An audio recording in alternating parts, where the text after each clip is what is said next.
میں سر آپ سے اس سے شروع کر لیتی ہوں پروگرام، کیونکہ سینٹ میں آج سینٹ کی پوری حیثیت پر ہی سوال اٹھا دیا شبلی فراز صاحب نے. آپ سینیٹر ہیں، وہ کہتے ہیں جی سینٹ ہی لیجٹیمیٹ نہیں ہے. بسم اللہ الرحمن الرحیم. دیکھیں وہ شبلی فراز صاحب نے بات کی. اب جب اپنی غلطی کوئی نہیں مانتا، آپ ہمیں بتائیں کہ جب مخصوص نشستوں کی اناؤنسمنٹ ہو گئی تو کس صوبے نے ان سے حلف نہیں لیا؟ کے پی کے وزیر اعلیٰ نے انسٹرکشن دی اپنے اسپیکر کو کہ ان سے حلف نہیں لینا. تو جب ان سے حلف نہیں لیا گیا، وہ ممبر ہی نہیں بنے، تو وہ کیسے ووٹنگ کرتے؟ اپنی بات مانے نا. آپ یہ کرتے جب آپ حلف لے لیتے پھر وہاں ووٹنگ ہوتی جو سینیٹر بنتے. اب حکومت کس کی تھی؟ کے پی کے کی. وزیر اعلیٰ کے پی کے کا تھا، پی ٹی آئی کا تھا، اسپیکر پی ٹی آئی کا تھا. آپ کو ریکویسٹ کرتے ریویژن والے کے حلف لے لیں، آپ نے نہیں لیا. کیوں کہ آپ کہتے تھے جی جو ریزرو سیٹیں وہ ہمارے بندے لائیں، تو پھر ہم نے کہا تو یہ قانون یہ اجازت تو نہیں دیتا نا. اگر ایک مخصوص نشستوں کے لوگ آ گئے ہیں، آپ کو کوئی ریزرویشن ہے، وہ بات کی بات ہے، لیکن آپ حلف لے. سر آپ کو پتہ ہے نا، اس بات کی بات کے اندر اگر یہ معاملہ کھل جاتا ہے اور جیسے کہ شبلی فراز صاحب کہہ رہے ہیں کہیں اس طرف ہی بات جاتی ہے، تو یہ بات کی بات میں آپ کا صدر، پرائم منسٹر، سارے جو یو نیم اٹ، سارے الیکشنز کنٹروورشل ہو جائیں گے. آپ کے chairman senate, deputy chairman senate. تو ایک کام کریں، اس کے لیے کر لیں. پہلے بھی عمران خان نے 2 اسمبلی سے استعفے دیے، پھر کیا ہوا؟ غلطی مانی نا کہ میں نے غلط کیا. تو بات یہ ہے کہ پارلیمانی نظام ہے، اس میں ایک حکومت ہوتی ہے، ایک اپوزیشن ہوتی ہے. جب اپوزیشن اپنا کردار ہی ادا نہیں کرتی، کل آپ نے دیکھیں کیا ہوا. کیا جو معزز دنیا ہے کوئی، وہاں اگر کوئی پارلیمانی نظام ہے، باہر آپ نے دیکھا اسمبلی میں بڑے بڑے کے سفیر باہر کی دنیا کے لوگ بیٹھے تھے، سارے ایمبیسیڈر تھے، اور وہ کیا میسج لے کے گئے ہیں. اچھا جو میسج یہ دینا چاہتے ہیں وہی لے کر گئے نا. وہ تو بڑے کلیئر ہیں. وہ تو کہتے ہیں نا کہ ہم مانتے ہی نہیں اس ایوان کو، اس پارلیمنٹ کو. میں بتاتا ہوں یہ بات عمران خان نے 2018 میں جب مسلط ہوا، اس وقت آپ ہسٹری نکال لیں، اس نے کبھی بھی اپوزیشن سے بات نہیں کی. اگر کیا تو بتا دیں. وہ کوئی اگر سلامتی کونسل کا کوئی اجلاس ہوتا، اس میں بھی وہ نہیں بیٹھتا تھا.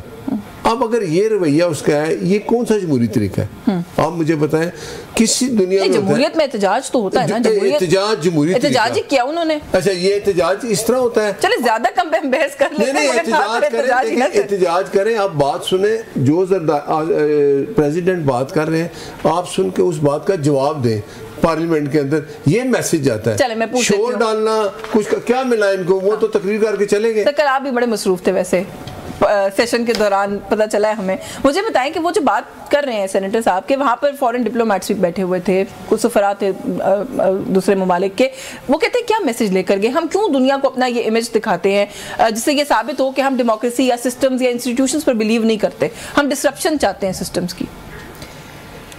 اچھا مزے کی بات یہ ہے کہ ہمارے مسلم لیگ نون کے دوستوں کو یہ خوش فہمی ہے یا وہ پریٹینڈ کر رہے ہیں کہ دنیا کو کچھ نہیں پتا. ہاں. اور پاکستان میں جو کچھ ہو رہا ہے اس کا دنیا کو نہیں پتا. کل قومی اسمبلی میں پی ٹی آئی نے احتجاج کیا تو چونکہ وہاں پہ سفراء بیٹھے تھے، جی اب یہ دنیا کو پتا. یہ بیچارے ان کو یا یہ بہت چالاک بننے کی کوشش کرتے ہیں، یا ان کو جو خان کہتا تھا کہ یہ پڑھے لکھے نہیں اور کوشش بھی نہیں کرتے.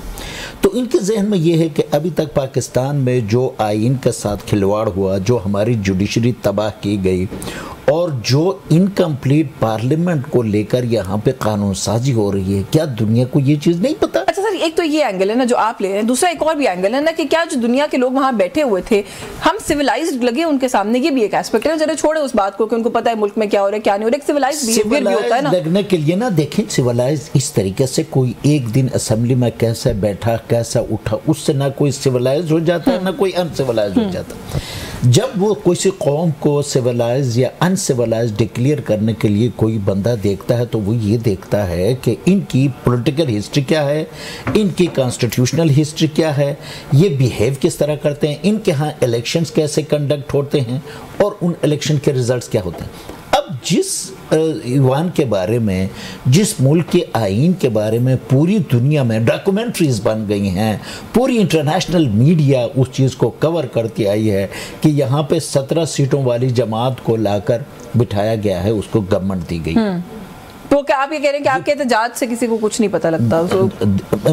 سنیں نا. اچھا تو کوئی ایک احتجاج کا اچھا یہ احتجاج بھی ہمارا جمہوری حق تھا, ہم اپنے سیٹوں پہ کھڑے رہے, ہم نے کسی پہ خدا نہ خواستہ ایسا نہیں کیا کہ کسی کو چھڑوے مارے ہوں, کسی کو گالی, بھئی ہم اپنے لیڈر کے حق شور مچایا, آپ نے نعرے لگائے, ہم اپنے لیڈر کے حق میں نعرہ بازی کرتے آئے ہیں, آئندہ بھی کریں گے. کسی کو اچھا لگے, کسی کو برا لگے, کسی کے پیٹ میں مروڑ پڑتا ہے, ہمیں اس سے فرق نہیں پڑتا. اس کی وجہ میڈم یہ ہے کہ دیکھیں, وہ اگر میرا ضمیر مطمئن ہے کہ میں یہ چیز صحیح کر رہا ہوں, $190 ملین پہ آپ میرے لیڈر کو جو ہے وہ سزا دلواتے ہیں کینگرو کورٹس کے ذریعے, اور آج پرائم منسٹر اٹھ کے کہتا ہے کہ میں ان 190 ملین اس پاؤنڈ سے میں فلاں یونیورسٹی بناؤں گا, تو جب 190 ملین آپ کے پاس ہیں, آپ کے خزانے میں ہیں, تو آپ نے عمران خان کو کس بنیاد پر سزا دلوائی؟ یونیورسٹی بنا رہی ہے, دانش یونیورسٹی بن رہی ہے, میں پوچھ لیتی ہوں کالج یونیورسٹی بناتے ہو, عمران خان کو اس کے بنیاد پر یونیورسٹی بنانے کی سزا دیتے ہو, خود آپ جو ہے آپ کہہ رہے ہیں آپ کا ضمیر مطمئن ہے بناتے ہو, اور پھر میں اس اسمبلی میں بیٹھ کر جو ہے جذباتی ہو گئے بڑے, میں ان کی صرف تقریریں سن. چلیں میں ویسے سینٹر صاحب کافی دیر سے کچھ کہنا چاہ رہے, فی الحال تو آپ خود ہو رہے ہیں. اچھا سنیں, القادر یونیورسٹی 190 ملین پاؤنڈ کی چوری آپ نے کی, مجھ سے جب وہ چوری ہو گئی تو پیسے کتھوں میں تو دسنا نا, ذرا صبر کرو نا. وہ پیسے کیسے آ گئے, وہ کہتے ہیں پیسے چوری ہو گئے, تو دانش یونیورسٹی کیسے بن گئی انہی پیسوں سے؟ وہ پیسے یو کے سے آنے تھے اسٹیٹ بینک کے اکاؤنٹ میں, عوام کا پیسہ تھا, وہ پیسہ کہاں گیا؟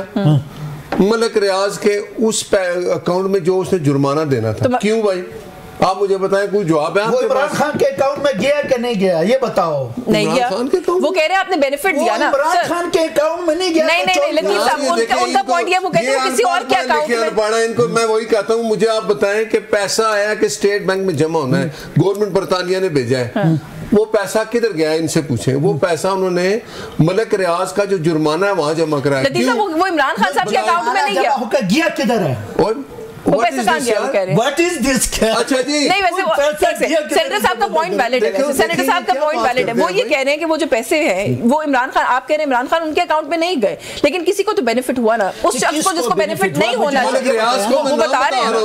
یہ سمجھائے نا کہ یہ نفع اور نقصان کے تو یہ ماہر ہیں. ایون فیلڈ کیسے بنا, یہ ان کو وہ چھپاتے یہاں پہ آ کے یہ کہتے ہیں. میں تھوڑا سا بات کو آگے بڑھا لوں, نہیں بڑھانی آگے, میں کلیئر کرتا ہوں. آپ مجھے بتائیں, وہ جو پیسہ تھا آپ کہتے ہیں چوری نہیں ہوا, آپ کہتے ہیں نا چوری نہیں ہوا پیسہ, وہ پیسہ چوری کے اسپیشلسٹ آپ ہو, ہم بتاؤ گے. نہیں وہ 190 کا پوچھ رہے ہیں, 40 چور تو کٹھے ہوئے نا, پھر پکڑ. اچھا دے, اگر وہ پیسہ ملک ریاض کے اکاؤنٹ میں پیسہ کیوں گیا, پھر وہ سپریم کورٹ نے واپس اسٹیٹ بینک کے اکاؤنٹ میں ڈالا. اس کے بینیفیشری کون تھے؟ جو القادر یونیورسٹی کی زمین لی گئی, فرا گوگی نے ادھر بنی گالا میں عمران خان تو نہیں تھے نا. اچھا اس کا ٹرسٹی کون بشرا بی بی نے, تو ٹرسٹی کا کوئی فائنینشیل وہ تو نہیں ہوتا, انٹرسٹ تو نہیں ہوتا. بتائیں میں چوری کروں, ایک مسجد بنا لوں, کیا مجھے ثواب ملے گا؟ سر ایک یونیورسٹی بنے, اس میں آپ کو کوئی ٹرسٹی بنا دیں تو آپ کو اس کا کوئی نفع بھی نہیں ملے گا. یہی تو بات ہے نا جو آپ سمجھ لیں. اسلامی ٹچ دے رہے ہیں. نہیں میں اسلامی ٹچ نہیں دے رہی. آپ بتائیں, بندہ چوری کرتا ہے, وہ کہتا ہے بھائی جان یہ چوری میں نے کی ہے 50 لاکھ کی, 25 لاکھ کی تو میں نے مسجد بنا دی. ایک کوئی کامنٹ, میں اس ایشو سے آگے بڑھوں گی نا, ایک کوئی کامنٹ اس پہ کر دیں, کیونکہ لطیف صاحب نے ایک بڑی انپورٹنٹ بات کی. انہوں نے کہا جی کل ہم نے احتجاج کیا یا ہم شور کرتے ہیں تو کیا اس سے دنیا کو پتہ چلتا ہے کہ پاکستان میں کیا خرابی ہے؟ ڈیموکریسی کی رینکنگز کے اندر پاکستان نے دنیا میں نیچے گیا ہے, ہم رینکنگ کے اندر. کرپشن کے اندر ہم نے ترقی کی ہے, ہم زیادہ کرپٹ ہو گئے ہیں. سیوکس کی رپورٹ اگر آپ نے دیکھی ہو, ریپریسڈ اسٹیٹ کی کیٹیگری میں انہوں نے ہمیں ڈال دیا. ایک آرگنائزیشن کا سروے ہے, اس کے اندر دنیا کو پتہ ہے دنیا ویسے بھی ہمارے ساتھ یہ سارا کچھ کر رہی ہے. کینگرو کوٹ کدھر گیا ثاقب نثار, کدھر گیا آصف سعید کھوسا, وہ اعجاز الحسن, وہ کینگرو کوڈ تھی نا. نواز شریف کو آپ نے اس کے اوپر کیس بنایا کہ جی یہ اس کا پاناما کا, اس میں اقامہ کدھر تھا جس میں آپ نے اس کو سر ہم نے تو تب بھی آپ لوگوں کے حق میں کہا تھا کہ غلط ہوا, آج ہم ان کے حق میں کہتے ہیں تو آپ ہم سے ناراض ہو جاتے ہیں. بات یہ شروعات کس نے کی, ان کو سزا مل جاتی, وہ جج وہ جو جج یہ سارا کام کرتے رہے. اعجاز الاحسن وہ شخص تھا جس نے چیف جسٹس آف پاکستان بننا تھا, بھاگ گیا نا, کیونکہ اس کو پتا تھا اس نے ابھی بھی ایسی ایک شخصیت ایک دو ہیں جنہوں نے چیف جسٹس بننا تھا, لیکن پھر اس کے بعد ایک ترمیم ہوئی, پھر اس کے بعد چلے میں ایک بریک لے لوں. 26 ترمیم آئی نا, تو اب لوگوں کو انصاف مل رہا ہے. دیکھیں پارلیمنٹ اس نے قانون بنایا ہے, پارلیمنٹ کا قانون کا رائٹ آپ نہیں لے سکتے. 26ویں ترمیم میں ہم نے یہ پریشر ختم کیا کہ عوام حکومت کا کوئی پریشر ججز پہ ہوتا ہے اور وہ اپنی مرضی کے فیصلے کراتے ہیں. اب جج اپنی مرضی کے فیصلے کر رہے ہیں.